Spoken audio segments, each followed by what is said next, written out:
वर्षे हेलानी मो घर पोड़ी तार इनक्वारी सरिलानी किंतु सरकारी साहाय्य वर्तमान सुधा पाई पारिली नाही। केन्द्रापड़ा ब्लॉक अधीनस्थ आलीचंगा ग्रामर परमानंद महांती को मिल पारुनी घर पोड़ा बाबद को सरकारी आर्थिक सहायता। पांच जन आरआई मोर घर इनक्वारी करी गलेनी सत किंतु मोते वर्तमान पर्यंत सरकारी आर्थिक सहयोग मिल पारिला नाही। उक्त संपर्क में तहसीलदार को जणाइथिले मध्य तहसीलदार तिलेमात्र कर्णपात करुनाहांती। प्रकृति में सरकार साधारण खटिकिया गरीब लोकमानक मालमाल योजना करुवा बेले गरीब लोकों पाखरे पहुंचवा सात सपर पलटिछि। एटे साधारण में गोटे प्रश्न उठुछि, सरकार करुवा योजना गुड़िक केउठी ना केउठी बाटमारणा होइछि। खाली देखा बाकी रहा आलीचंगा ग्रामर परमानंद महांती को केबे मिलुछि सरकारी आर्थिक सहायता। केन्द्रापड़ारो bureau report breaking news Odia. Paramananda Mahanty घर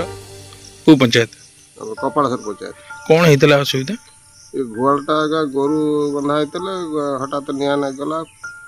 घोड़टा पड़ी गला। अच्छा के दिन है कौन है इलेक्शन आगु पड़ी तापर लोक कहले जाई सरकार किसी साहाय्य करे तो देख मु आरआई कति गली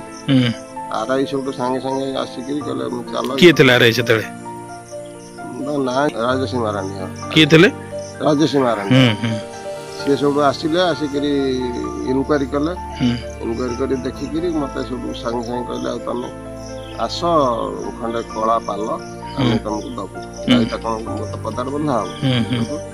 मुझे सांगे गली से तहसील ऑफिस खंडे कला पारल मत देले तापर मुझे भेटले कहले पैसा किसी मिल मत कहले तुम दमकल ऑफिस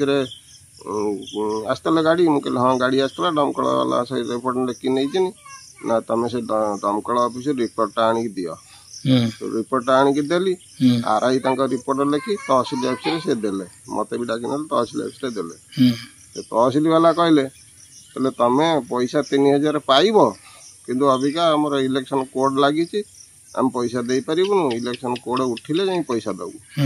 इलेक्शन कोड आज्ञा उठिला 2-3 मास है मु 2-3 थर जाई भेटिले कहूँ आमर से हेड रे पैसा ना पैसा आसिले तुमको दबू मुझे जाऊनी कहीं जी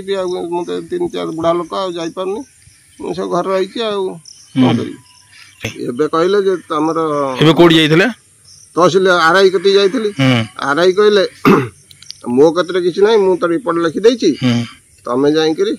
गोटे किरण बाबू किए अच्छी ताकू भेट ना सी यदि किसी न कर तुम तहसीलदार को डायरेक्ट जा भेट तहसीलदार को भेटले तहसीलदार कौन कहे बुढ़ा लोक मुझे कड़े जी ना घर बस कौन करी मु आरआई कति फेर जा भेटिली आरआई से किसी न बुझिक मत कहूँ जा तहसील ऑफिस तुम तहसीलदार को भेट मु कौन क्या जा भेटी मु तो तहसीलदार क्लर्क कहले आमर पैसा ना पैसा आसला आम पठेदेबू मु कौन करी घर बस घरे कौन करी आज्ञा जो आमर जो पैसा आसला ये पैसा से देवेनि से पैसा से खाइबे तो सरकार नियम सरकार जहाँ आस लोक कहीं पाइबार ना सरकार मारिपिटी खाऊम कौन कर माननीय मुख्यमंत्री जो नुआ है मोहन माझी सी कौन सोमवारिया आमर कथा सब बुझुचनी लोक कथा मु अनुरोध करुच्ची मो कथा टे बुझे मो ना जूली दास आलीजंगा कहूँ आसिक आरआई ऑफिस देखिकी जाइए पाल खंडे खाली देते से आसिक तापर आउ देखा ना ना दर्शन ना तापर बापा जाइए जाइए पचरा पचरी कर कहले इलेक्शन पर जाइए बुझासुझा करूँ एबे कहला बेलू तापर कहते जे ना